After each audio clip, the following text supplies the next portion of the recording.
तो चलिए करते हैं लेक्चर थर्ड को स्टार्ट, जो आपका 2025 एग्जाम के टारगेट के लिए बहुत बहुत इंपॉर्टेंट हो सकता है। अगर जब आप साइंस में 100/100 स्कोर करना चाहते हो, तो अगर जब मेरा आप साइंस का हर एक सेशन अगर जब देख लिया ना, आप 100/100 स्कोर कर सकते हो साइंस में। तो नेक्स्ट क्या है कि समतल दर्पण का उपयोग लिखे। क्या अगर जब क्वेश्चन में अगर जब आपको 2 मार्क्स में, ये क्या इंपॉर्टेंट है, क्या इंपॉर्टेंट है, अगर जब आपको 2 मार्क्स के क्वेश्चन में, क्या 2 मार्क्स के क्वेश्चन में पूछ लिया कि बताओ भाई समतल दर्पण का उपयोग क्या है, लिखे। तो बच्चों आपको किस तरह लिखना पड़ेगा आपको बता दूं। तो आपको बता दें समतल दर्पण किसको बोला जाता है। आपको बता दें जिससे में आप फोटो देखते हो, जैसे घर में जो आईना इस्तेमाल करते हैं, इसमें इसी में फोटो देखते हो ना, जो आईना में फोटो देखते हैं उसी को क्या कहते हैं, समतल दर्पण। ये आपको बताया थे ना। तो समतल दर्पण का उपयोग तो कहाँ उपयोग करते हैं, घर में चेहरा देखने के लिए लिख सकते हैं, घरों में लिख देना। नंबर 1, घरों में चेहरा देखने के लिए करते हैं। तो उपयोग नंबर क्या हो गया कि घरों में चेहरा देखने के लिए उपयोग करते हैं। तो समतल दर्पण का उपयोग ये क्या ले सकते हो कि घरों में चेहरा देखने के लिए करते हैं। और नंबर 2 क्या हो जाएगा, पेरिस्कोप में भी करते हैं। इसमें पेरिस्कोप में भी करते हैं। तो आप बात रही सर ये पेरिस्कोप क्या है, ये पेरिस्कोप क्या है, ये क्वेश्चन होता है कि सर ये पेरिस्कोप है तो आखिर क्या है। तो बच्चों आपको बता दूं, अगर जब मान लो यहाँ पर क्या समुद्र है, क्या है समुद्र है, क्या है समुद्र है सर, समुद्र है, क्या है समुद्र है, क्या है समुद्र है, कोई दिक्कत, ये क्या है समुद्र है, कोई दिक्कत समुद्र है। और उसके बाद यहाँ पर मान लो दुश्मन का जहाज है, क्या है दुश्मन का जहाज, क्या दुश्मन का जहाज है, क्या है दुश्मन का जहाज, क्या है यहाँ पर दुश्मन का जहाज घूम रहा है, यहाँ पे है, यहाँ पे है, यहाँ पे है, यहाँ पे है, यहाँ पे आता है दुश्मन के जहाज। तो ये दुश्मन का जहाज जो आता है, अगर जब इसी को छुप कर देखना कि समुद्र में अगर जब हम कहीं नीचे छुप गए, ठीक है, तो उसी को क्या देखना है कौन कौन से जहाज आ रहा है, तो उसी में इस्तेमाल किया जाता है किसका, पेरिस्कोप का। तो बता दो सर बच्चों सर पेरिस्कोप कैसा होता है, आप बता दो पेरिस्कोप जो होता है इस तरह का होता है, कैसा होता है, इस तरह का होता है पेरिस्कोप। कैसा होता है, इस तरह का होता है, कैसा होता है, इस तरह का। इसी को क्या बोलते हैं, पेरिस्कोप। क्या बोलते हैं, पेरिस्कोप। इसी को क्या बोलते हैं, पेरिस्कोप, कोई दिक्कत, इसी को क्या बोलते हैं, पेरिस्कोप। तो इसी में होता क्या, यहाँ पर एक लगा हुआ था समतल दर्पण, यहाँ पे क्या लगा हुआ था समतल दर्पण, एक यहाँ पर लगा हुआ था और एक यहाँ पे लगा हुआ था, कोई दिक्कत। क्या कितना समतल दर्पण लगा हुआ था, 2, कितना 2। होता क्या, जहाँ जैसे ही ये मान लो ये क्या वस्तु है, तो ये जैसे इस दर्पण पर फोटो प्रतिबिंब बना, और उसके ये दर्पण क्या करता है, फिर इस दर्पण पर क्या करता है, प्रतिबिंब भेजता है, रिफ्लेक्ट होकर, और उसके बाद यहाँ पे जो भी बैठा हुआ रहता है, मान लो यहाँ पर बैठा हुआ है कोई लड़का, तो उसको क्या करता है, प्रतिबिंब दिखाई पड़ता है। इसी तरह वर्क करता है कौन, पेरिस्कोप। तो अगर आप एनिमेशन वीडियो के साथ देखना चाहते हो तो देख सकते हो स्क्रीन पर कि देखो पेरिस्कोप में किस तरह से दिखाई पड़ता है, आपको पता चल जाएगा कि इसका सच में पड़ेगा नहीं पड़ेगा पानी में। देख लो वीडियो, तो देख लीजिए ना पेरिस्कोप कैसे करता है वर्क आप वीडियो में। तो बच्चों आपको बता दो ये तो पेरिस्कोप हो गया। और पेरिस्कोप से कौन कौन से क्वेश्चन पूछ सकता है, कि पूछेगा कि पेरिस्कोप में जो मिरर लगा हुआ, एक मिरर यहाँ पे लगा हुआ और एक मिरर यहाँ पे। अगर जो एग्जाम में पूछ लिया कि पेरिस्कोप में कितना मिरर लगा हुआ, तो आप बता सकते हैं कि सर 2 मिरर लगा हुआ था। अगर जो एग्जाम में पूछा कि पेरिस्कोप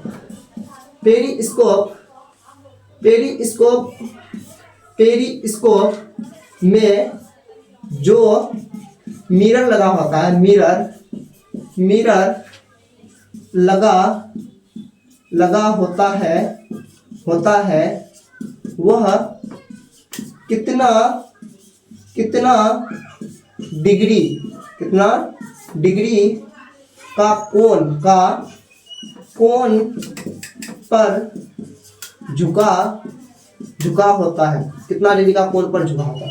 तो आपको बता दूं इसका जो आंसर होगा, क्या इसका आंसर होगा 45 डिग्री के कोण पर। कितना डिग्री के कोण पर झुका होता है, 45 डिग्री कोण पर।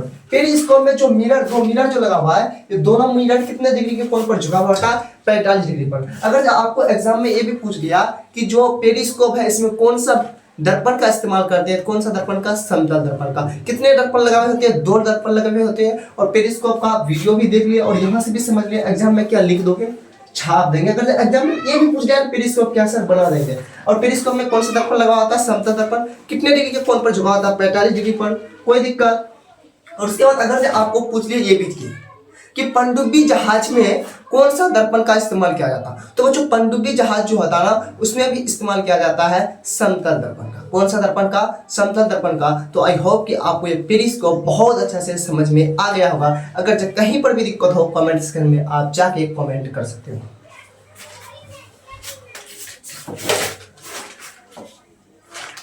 अगर जब आपको एग्जाम में पूछ लिया कि समतल दर्पण किसे कहते हैं, एग्जामिनेशन में क्या पूछ लिया कि समतल दर्पण किसे कहते हैं, एग्जाम में पूछ लिया कि समतल दर्पण किसे कहते हैं,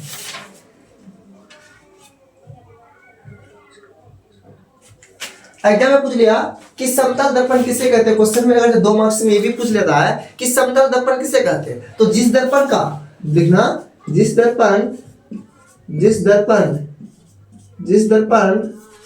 का परावर्तक सतह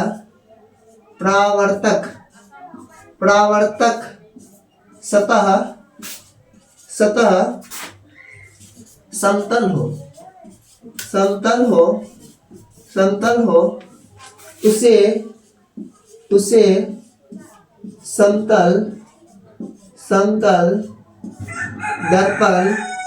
समतल दर्पण कहते हैं। यानी आपको बोले कि जिस दर्पण का परावर्तक सतह अगर जब समतल हो, क्या लिखे हैं कि जिस दर्पण का परावर्तक सतह समतल हो उसे समतल दर्पण कहते हैं। क्या? जिस दर्पण का परावर्तक सतह समतल हो उसे क्या कहते हैं? समतल दर्पण। जैसे मान लो ये दर्पण है, तो इस दर्पण का अगर आपको पूछूं कि परावर्तक सतह किधर होगा, परावर्तक सतह किधर होगा? आगे होगा। इधर तो पेंट क्या होगा? इधर होगा नहीं। अगर इस कवर को हटाओगे तो नीचे पीछे क्या होता है? पेंट क्या होता है? जिस तरफ पेंट किया हुआ रहेगा उस तरफ परावर्तक सतह नहीं होगा, जिस तरफ पेंट किया हुआ नहीं रहेगा आगे वाला जो भाग होगा वो क्या होगा? परावर्तक सतह कहते हैं। कोई दिक्कत? ठीक है। और इसके बाद अगर जब आपको एग्जामिनेशन में ये भी इंपॉर्टेंट है, अगर जब पूछ लिया कि समतल दर्पण का विशेषता को लिखे, एग्जामिनेशन में पूछ लिया कि समतल दर्पण को विशेषता के लिखे, ये भी पूछ सकता है ऑब्जेक्टिव में। यहाँ से अगर सब्जेक्टिव में नहीं पूछा तो ये पॉइंट आपको ऑब्जेक्टिव में पूछ सकता है कि समतल दर्पण का जो प्रतिबिंब कैसा बनाता है? काल्पनिक प्रतिबिंब होता है। ऑब्जेक्टिव में पूछ सकता है कि समतल दर्पण कैसा प्रतिबिंब बनाता है? काल्पनिक प्रतिबिंब। कोई दिक्कत? और उसके बाद यह वस्तु का हमेशा सीधा प्रतिबिंब बनाता है, यानी वस्तु से क्या होता है? सीधा प्रतिबिंब बनाता है और काल्पनिक बनाता है। और प्रतिबिंब के आकार और वस्तु के आकार बराबर होता है। प्रतिबिंब के आकार और वस्तु के आकार क्या होता है? बराबर होता है। समतल दर्पण का फोकस अनंत होता है। क्या होता है? अनंत होता है। ये भी बहुत अच्छा क्वेश्चन है। ऑब्जेक्टिव में पूछ सकता है कि समतल दर्पण का जो फोकस होता है क्या होता है, तो आप बताना समतल दर्पण का जो फोकस होता है अनंत होता है। ये भी पूछ सकता है कि प्रतिबिंब की दूरी और वस्तु की दूरी बराबर कौन सा दर्पण में होता है? समतल दर्पण में। इसमें क्या होता है? प्रतिबिंब की दूरी और वस्तु की दूरी क्या होता है? बराबर होता है। ये पूछ सकता है इसमें प्रतिबिंब की चाल दोगुनी होती है वस्तु से। ये समझ लो। अगर ये कहीं पर यह दर्पण रखा हुआ, क्या है? यह दर्पण रखा हुआ, अगर इस दर्पण की ओर, समतल दर्पण की ओर अगर जब कोई व्यक्ति अगर जब 50 के स्पीड से जा रहा है तो उस दर्पण में जो उसका प्रतिबिंब बनेगा 50 दूनी 100 के स्पीड से। अगर जब कोई व्यक्ति इस दर्पण की ओर अगर जब 10 के स्पीड से जा रहा है कोई वस्तु, तो बताओ तो इसमें प्रतिबिंब कितना के स्पीड से बनेगा? 20 के स्पीड से। अगर ये आईना की ओर यानी दर्पण की ओर अगर कोई बच्चा का नाम है राम, और जब राम दर्पण की ओर 10 के स्पीड से जा रहा है आईना की ओर, तो उसके स्पीड कितने के बनेगा? 20 के स्पीड से। अगर जब कोई व्यक्ति अगर 20 के स्पीड से दर्पण की ओर जा रहा है तो उसका जो प्रतिबिंब बनेगा कितना के स्पीड से बनेगा? 2b से। अगर जब कोई व्यक्ति अगर c के स्पीड से दर्पण की ओर जा रहा है तो उसका जो प्रतिबिंब बनेगा कितना के स्पीड से? 2c के स्पीड से। अगर जब कोई व्यक्ति अगर v वेग के अनुसार अगर v वेग से अगर दर्पण की ओर जा रहा है तो उसका जो प्रतिबिंब बनेगा कितना? 2v वेग से। कोई दिक्कत? तो आपको बहुत अच्छे से समझ में आ गया होगा। और उसके बाद एक बात और भी याद रखना, अगर जहाँ दर्पण से कोई व्यक्ति जितना पीछे होगा तो उसका प्रतिबिंब भी क्या बनता है? उतना पीछे बनता है। तो आपको बता दूं गोले दर्पण पढ़ने से पहले परावर्तक सतह किसे कहा जाता है? सर परावर्तक सतह उसे कहते हैं, कितना बार हमको बता चुके हैं, जिस तरफ पेंट किया हुआ नहीं होगा उसी को परावर्तक सतह। इस समतल दर्पण का परावर्तक सतह किधर है? इधर है, आगे की ओर। पीछे क्या पेंट किया हुआ? क्या परावर्तक सतह उधर नहीं होगा। जिस तरफ पेंट किया हुआ नहीं होगा उधर को क्या बोलेगा? परावर्तक सतह। क्लियर है? जिस दर्पण का लिखना, जिस दर्पण का परावर्तक सतह गोल्य हो, जिस दर्पण का परावर्तक सतह गोल्य हो उसे क्या कहते हैं? गोल्य दर्पण। क्या? जिस दर्पण का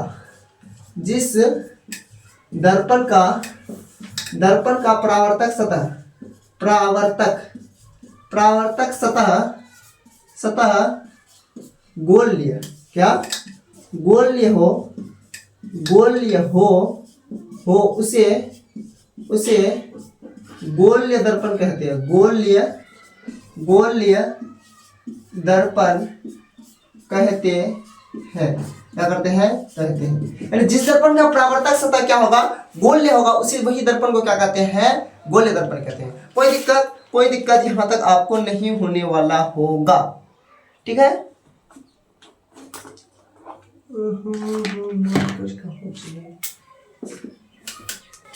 चलिए क्या पढ़ रहे थे? गोलीय दर्पण। हम थोड़ा मार्कर ढूंढ रहे थे ना, उस मार्कर मिल ही नहीं रहा था, ब्लू मार्कर मिला ही नहीं। तो चलिए फिर ये मार्कर से काम चला लेते हैं। तो यहाँ पर क्या, जिस दर्पण का परावर्तक सतह गोलीय उसे क्या कहते हैं? गोलीय दर्पण। तो आपको बता दूं, जिस तरह दर्पण कितने प्रकार का होता था? 3 प्रकार का। एक क्या होता था? समतल दर्पण। समतल दर्पण को फाइनल पढ़ चुके हैं। उसके बाद गोलीय दर्पण, अभी गोलीय दर्पण पढ़ रहे हैं। और उसके बाद एक क्या होता है? परवलयिक दर्पण, जो आपका सिलेबस में है ही नहीं।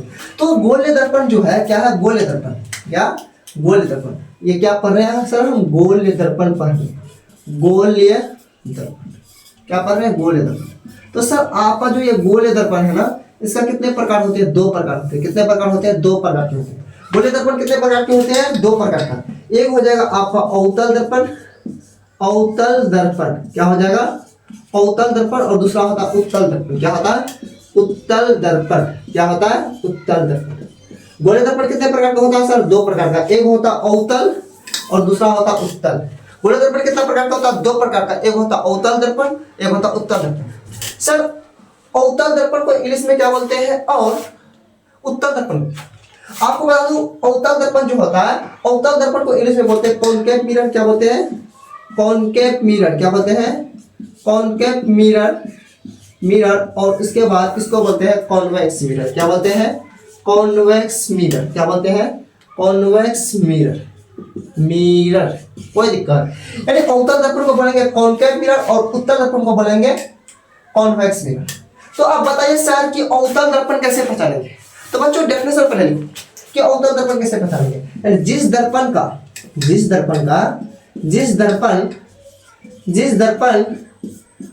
परावर्तक सतह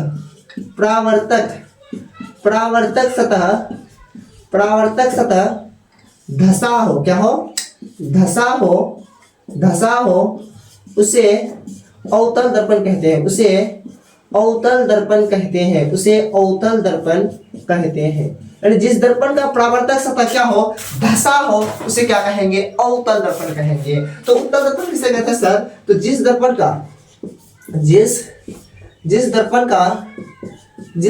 का परावर्तक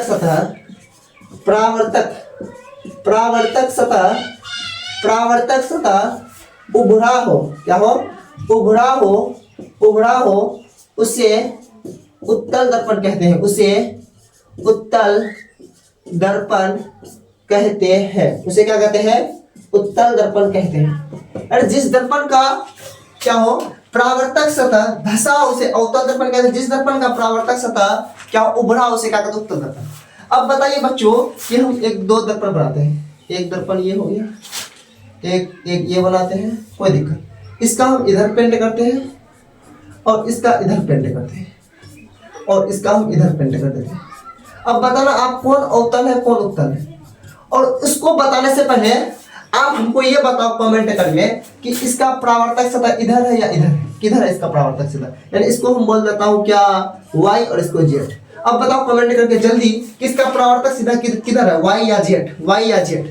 सर आपने बताया कि जिस तरफ पेंट क्या होता है ना, उस तरफ परावर्तक सतह नहीं होता है। नहीं होता है। जिस तरफ पेंट क्या होता है उसका परावर्तक सतह नहीं होता है। तो पेंट क्या किधर नहीं सर? पेंट क्या जो इस भाग है ना, इस भाग, तो पेंट क्या हुआ नहीं है। इस भाग क्या पेंट क्या हुआ नहीं है। तो पेंट क्या हुआ नहीं है। तो देखो ये क्या धसा हुआ है नहीं है। तो इसका परावर्तक सतह धसा, ये क्या हो जाएगा? अवतल दर्पण। क्या हो जाएगा? अवतल दर्पण। क्लियर? पहचान लगा अवतल दर्पण कि सर जिसका परावर्तक सतह क्या हो? धसा हो, उसे अवतल दर्पण कहेंगे। परावर्तक सतह कैसे पहचानेंगे सर? जिस तरफ पेंट किया हुआ नहीं हो उस तरफ क्या हो जाएगा? परावर्तक सतह हो जाएगा। तो अब इधर देखिए तो सर इसका परावर्तक सतह किधर है? x या y? कमेंट करो x या y। इसका परावर्तक सतह किधर है? x या y। तो सर आप बोलेंगे सर परावर्तक सतह जो इसका है, जो y है किधर है x है, सॉरी बच्चों किधर है x, इधर है क्या है, इधर है परावर्तक सतह, क्योंकि इधर क्या पेंट क्या हुआ, जिस तरफ धसा उधर पेंट क्या हुआ, तो उभरा, यहाँ पर क्या बोला उत्तल दर्पण। उत्तल दर्पण किसे कहते हैं, जिस दर्पण का परावर्तक सतह क्या हो उभरा हो उसे क्या कहते हैं, उत्तल दर्पण कहते हैं। तो देखो इस दर्पण का क्या है, परावर्तक सतह क्या उभरा है ना इधर, तो धसा हुआ उधर पेंट क्या हुआ, तो इसी को क्या बोलेंगे उत्तल दर्पण। क्या बोलेंगे, उत्तल दर्पण। उत्तल दर्पण क्या बोलेंगे, उत्तल दर्पण। तो सर अवतल दर्पण का उपयोग कहाँ कहाँ पे होता है, ये चीज भी आगे पढ़ेंगे, थोड़ा आपको बता देता हूँ। जो अवतल दर्पण होता है ना, जो गाड़ी का जो हेडलाइट होता है उसमें अवतल दर्पण का उपयोग किया जाता है, और गाड़ी का जो पीछे साइड मिरर जो होता है ना, साइड मिरर होता है ना, उसमें उत्तल दर्पण का उपयोग किया जाता है। कोई दिक्कत नहीं। और उसके बाद शहरों में रोड के साइड में जो लाइट लगा हुआ होता है ना, उस लाइट में भी उत्तल दर्पण का उपयोग किया जाता है। किस दर्पण का, उत्तल दर्पण का। कोई दिक्कत नहीं। तो ये चीज आपको बहुत अच्छे से समझ में आ गया होगा। ये क्या है सर, अवतल दर्पण। अवतल दर्पण कैसे पहचानेंगे सर, जिस दर्पण का परावर्तक सतह क्या हो, परावर्तक सतह क्या हो धसा, उसे क्या बोलते हैं, अवतल दर्पण। और जिस दर्पण का परावर्तक सतह उभरा उसे क्या बोलते हैं, उत्तल दर्पण। जैसे आप समझ सकते हो, सबसे अच्छा एग्जांपल अवतल दर्पण, उत्तल दर्पण। तो सबसे पहले ये क्या, मान लो एक दर्पण है, कोई दिक्कत। तो सर आपको बताओ इसका परावर्तक सतह इधर जो है, इधर दोनों तरफ है इसका परावर्तक सतह, इधर भी और इधर भी है, कोई दिक्कत नहीं। तो अब हमको बताओ कि ये क्या है, धसा हुआ है कि नहीं है, ये क्या धसल ही है ना, धसा हुआ है। तो ये धसा हुआ है, ये परावर्तक सतह इधर धसा हुआ है, तो ये क्या होगा, अवतल दर्पण। तो अब बोलेंगे इधर बताओ कौन दर्पण है सर, इधर जो है ना इसका परावर्तक सतह उभरा है, तो ये क्या होगा, उत्तल दर्पण। समझ गए ना। तो क्योंकि ये इसका दोनों तरफ परावर्तक सतह क्या होगा, नहीं तो अगर आपका घर में ये चम्मच होगा ना, इस तरह देखना दोनों तरफ इसमें प्रतिबिंब बनता है, फोटो बनता है, बनता नहीं बनता। और इसका इधर पीछे देखना उत्तल दर्पण में क्या होता है, प्रतिबिंब क्या बनता है, बहुत अच्छा बनता है। कोई दिक्कत नहीं बच्चों, आपको बहुत अच्छा से समझ में आ गया होगा। क्योंकि जिस तरफ क्या हो, उभरा हो तो उत्तल दर्पण, धसा हो अवतल दर्पण। पहचान लेगा ना, उत्तल दर्पण और अवतल दर्पण, इसमें कुछ है कुछ नहीं है, बस बच्चा वाला खेलता। जिस तरफ क्या उभरा हो उत्तल दर्पण, धसा हो अवतल दर्पण, काम। अवतल दर्पण और उत्तल दर्पण का क्या होता है, और एक नाम होता है। अगर जो एग्जाम में आपको पूछ लिया ऑब्जेक्टिव में कि बताओ अवतल दर्पण का दूसरा नाम क्या, उत्तल दर्पण का दूसरा नाम क्या, ये पता होना चाहिए नहीं होना चाहिए। तो सबसे पहले आपको पढ़ाए थे क्या, किरणपुंज पढ़ाए थे। क्या पढ़ाए थे, किरणपुंज पढ़ाए थे ना, किरणपुंज। अब बताओ किरणपुंज का दूसरा नाम क्या, प्रकाश पुंज है सर, क्या है, प्रकाश पुंज। तो आपको बताते कि किरणपुंज यानी प्रकाश पुंज किसे कहते हैं सर, किरणों को समूह को क्या कहते हैं, किरणपुंज। किरणपुंज कितने प्रकार के होते थे, 3 प्रकार के होते थे। एक होते थे सर क्या, एक होते थे क्या अपसारी किरणपुंज। क्या होते थे, अपसारी किरणपुंज। सर अपसारी किरणपुंज किससे कहते हैं, अगर एक बिंदु से प्रकाश निकलकर चारों तरफ फैलता था, क्या करता था, फैलता था। एक बिंदु से प्रकाश निकलकर चारों तरफ फैलता था, उसे क्या कहते थे, अपसारी किरणपुंज। और एक होता था सर अभिसारी किरणपुंज। सर अभिसारी किरणपुंज किसे कहते हैं, अगर जहाँ प्रकाश क्या हो एक बिंदु पर, अगर चारों तरफ से प्रकाश आकर अगर एक बिंदु पर मिलता था, क्या होता था, एक बिंदु पर मिलता था, चारों तरफ से प्रकाश आकर अगर जहाँ एक बिंदु पर मिलता था, तो उसे बोलते थे क्या सर, अपसारी किरणपुंज। और उसके बाद और एक पढ़े थे सर क्या, समांतर किरणपुंज। और जिसमें प्रकाश की किरणें क्या हो, समांतर हो एक दूसरे के, तो उसे क्या बोलते थे, समांतर किरणपुंज। समांतर किरणपुंज यही पढ़े थे, हो गया। अब अगर जहाँ अवतल दर्पण का दूसरा नाम क्या है, कैसे पता चले। अब अवतल दर्पण सबसे पहले बनाना पड़ेगा। अब बनाओ एक अवतल दर्पण। सर अवतल दर्पण कैसे बनाएंगे, ये तो हो गया, एक गोल हो गया, क्योंकि इस तरह इसको गोल करोगे तो गोलीय दर्पण हुआ नहीं हुआ, ये हुआ ना, गोलीय दर्पण हो गया। कोई दिक्कत, इसको मिला दो, इसलिए बोलते हैं गोलीय दर्पण। बोल हुआ। तो आपको बता दूं कि सर बताइए हमको कि इसमें कैसे समझेंगे हम कि अवतल दर्पण का दूसरा नाम क्या है। तो आपको बता दूं इसका नाम दूसरा क्या है, आप कैसे समझोगे। तो आप थोड़ा ध्यान दो कि मान लो ये क्या दर्पण है, क्या है, पेंट किया जाएगा, क्योंकि परावर्तक सतह क्या होना चाहिए, धसा होना चाहिए, तभी क्या हो जाएगा, अवतल दर्पण। परावर्तक सतह अगर जब धसा नहीं होगा तो अवतल दर्पण नहीं होने वाला है। तो परावर्तक सतह धसा हो गया, क्या हो गया, अवतल दर्पण हो गया। कोई दिक्कत, क्या हो गया, अवतल दर्पण हो गया। मान लो यहाँ पर एक हम क्या खींच दिया, प्रिंसिपल एक्सिस खींच दिया, कोई दिक्कत नहीं। तो अब यहाँ से देखो, यहाँ पर मान लो अगर जब प्रकाश की किरणें और इस दर्पण पे यहाँ पे गया, तो बोलो यहाँ पे जाने के बाद क्या होगा, वो वापस होगा कि नहीं होगा, क्या होगा, यहीं से जाने के बाद क्या हो जाएगा, वापस हो जाएगा। अगर जब दूसरा किरणें गया तो फिर भी क्या हो जाएगा, ये वापस हो जाएगा। अगर जब मान लो नीचे से जाएगा, नीचे से मान लो गया, नीचे से गया, यहाँ से भी जाने के बाद क्या होगा, वापस होगा, और यहाँ से भी जाने के बाद क्या होगा, वापस होगा। यानी तीनों क्या हो रहा है, एक बिंदु पे मिल रहा है, एक बिंदु पे मिल रहा है।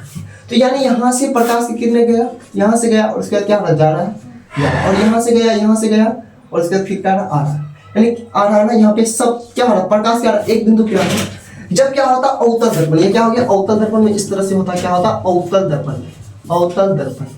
अवतल दर्पण को इंग्लिश में क्या बोलते हैं सर, कॉनकेव मिरर बोलते हैं, क्या बोलते हैं, कॉनकेव मिरर। तो कॉनकेव मिरर में होता क्या, अगर जब प्रकाश की किरणें, आपको पता है क्या, यहाँ पर देखो क्या एक पता है क्या अभिसारी, तो ये क्या सर अपसारी है, अभिसारी है, बताओ ये क्या अभिसारी है। अभिसारी किसे कहते हैं, जब प्रकाश की किरणें एक बिंदु से चारों तरफ फैलता है उसे अभिसारी। और अपसारी किसे कहता है, अगर जब एक बिंदु पर आकर प्रकाश की किरणें मिलती है तो उसे क्या कहते हैं, अपसारी किरणें। क्योंकि यहाँ पर देखो क्या प्रकाश की किरणें आकर एक बिंदु पर मिलती है, नहीं मिलती है, यहाँ पर ही मिलती है। तो यहाँ पर जो इस बिंदु पर जो मिलती है तो इसको क्या बोलेंगे, अपसारी किरणपुंज। क्या बोलेंगे, अपसारी किरणपुंज। जब इसको अपसारी किरणपुंज बोलेंगे अवतल दर्पण में, तो इसीलिए ना इसका जो दूसरा नाम क्या होता है, क्या होता है अपसारी दर्पण। क्या होता है, अपसारी दर्पण। क्या होता है, अपसारी दर्पण। क्या होता है, अपसारी दर्पण। क्या होता है, अपसारी दर्पण। अगर आपको एग्जाम में पूछ लिया कि अवतल दर्पण का दूसरा नाम क्या है, अपसारी दर्पण, कोई दिक्कत। अब फिर मान लो हम लेते हैं उत्तल दर्पण, क्या लेते हैं, उत्तल दर्पण। तो ये क्या लेते हैं, उत्तल दर्पण, इस तरह बना लेते हैं, कोई दिक्कत। अब ये तो बना लिए गोले सर, तो अब हम कैसे पता चलेगा ये उत्तल दर्पण कैसे बनाएंगे। तो सर उत्तल दर्पण का क्या होता है, परावर्तक सतह क्या होता है, उभरा होता है, मतलब अंदर की ओर पेंट करना पड़ेगा। क्या करना पड़ेगा, अंदर की ओर पेंट। तो अंदर की ओर पेंट कर दिए तो इसका परावर्तक सतह क्या था, उभरा। तो ये हो गया परावर्तक सतह। अब बोलिए सर अगर जहाँ इसमें हम क्या करेंगे, लाइट डालेंगे। क्या करेंगे, लाइट डालेंगे। अगर जब बोलो यहाँ पर अगर इसमें ऐसे लाइट देगा तो क्या होगा, ये वापस जाएगा, इसी दिशा में वापस चला जाएगा। क्या होगा, वापस चला जाएगा। क्या होगा, वापस चला जाएगा। अगर जब मान लो फिर इसमें अगर जब लाइट दूसरा आया तो फिर ये भी क्या हो जाएगा, ऐसे वापस चला जाएगा। और उसके बाद फिर अगर ऐसे लाइट मारेंगे तो क्या होगा, ऐसे वापस चला जाएगा। फिर अगर ऐसे लाइट मारेंगे ऐसे क्या हो जाएगा, वापस चला जाएगा। तो उत्तल दर्पण में क्या होता है, आपको लग रहा हो कि ये लाइट जो है कहाँ से, यहाँ से जा रहा है, लगेगा ना, और यहाँ से जा रहा है, कोई दिक्कत। यहाँ पे भी लगेगा यहीं से जा रहा है, और यहाँ पर भी लगेगा यहीं से जा रहा है। मतलब यही बिंदु से क्या हो रहा है, लाइट जा रहा है।